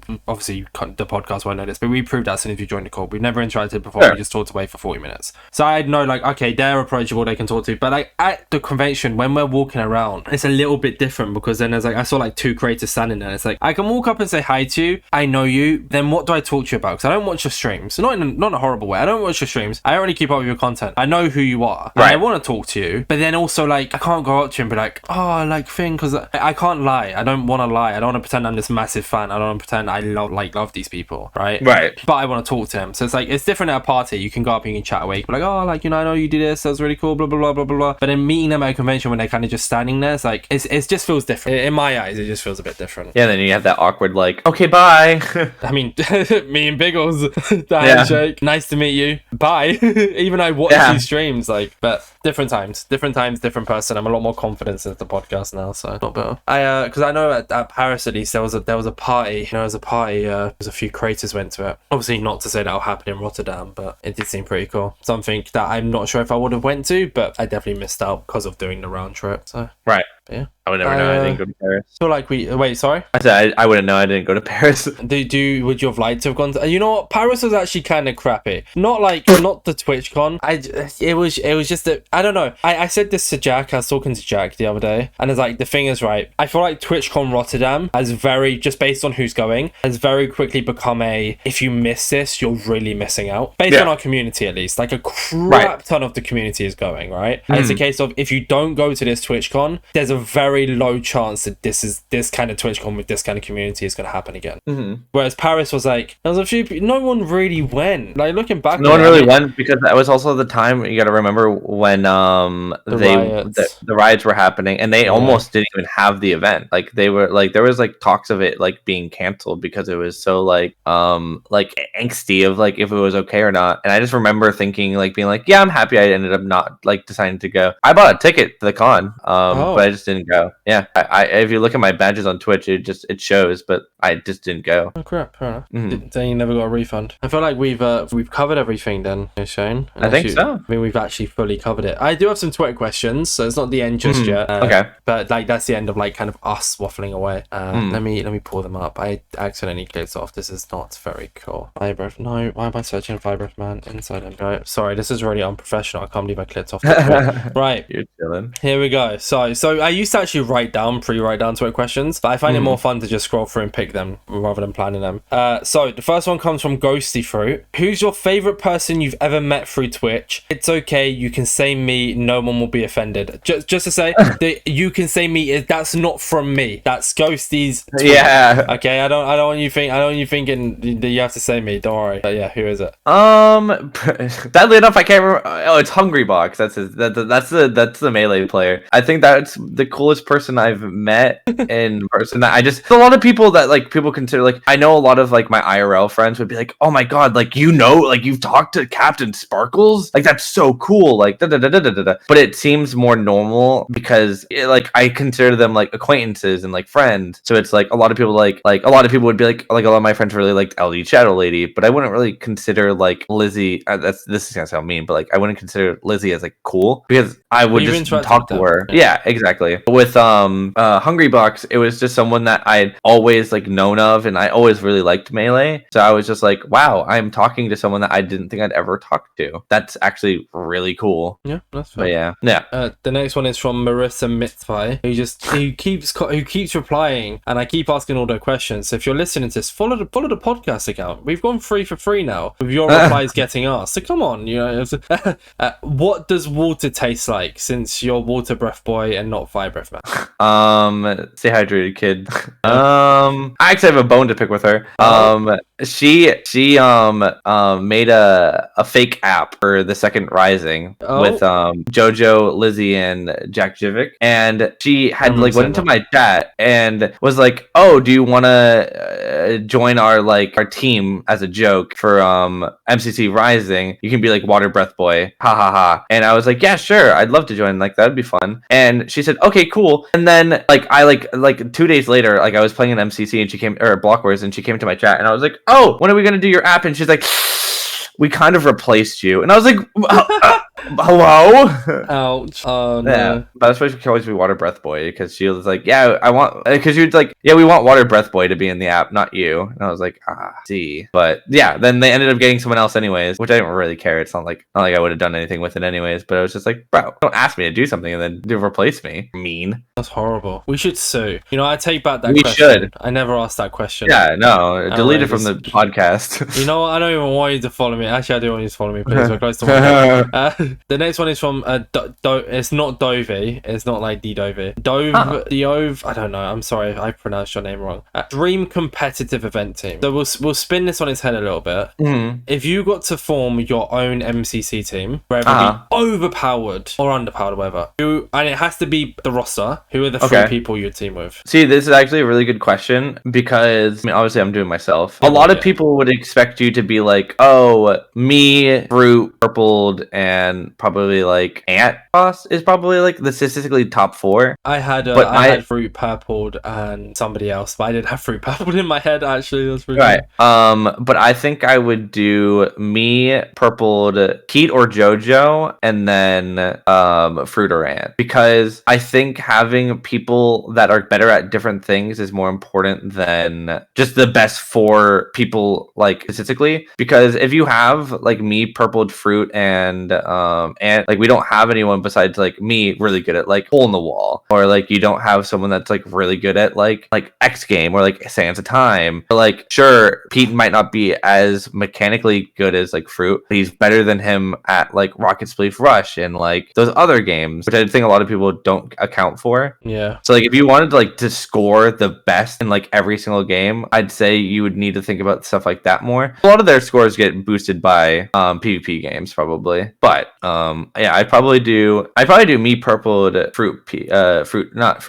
me purpled Jojo and Pete. Purpled Pete and Jojo. Yeah. That's a nice team. I like that. Good team. And then the final question, which I actually knew was a Twitter question, hence me not bringing up this topic because it's probably going to bring a whole new topic. From Will Rambo, sorry, one or two. Would you ever consider unbinding your E key from right click to unlock your full potential? See, the thing is, it's such muscle memory now. Like, I can't, like, it's also like full potential of what? Like, you know what I mean? Like, I feel like in a lot of ways, I'm better than people in other, like, there's a lot of things that it like limit, like, for sure. There's a lot of things that I definitely can't do now because I use E, but it's like, you know what I mean? Like, if I change it, I'm just gonna be poop for like forever. And like what I think a lot of people get surprised about is like when I tell them my keybinds, they're like, you have like crap keybinds and you're still that good. And I'm like, I mean, yeah, I guess. I mean, I could consider changing it and like maybe try it out, but I don't really think it'd make me that much better. It'd probably make me worse. Is it a cheat code using like a keyboard button? Like, how do you feel knowing that you cheat on a daily basis?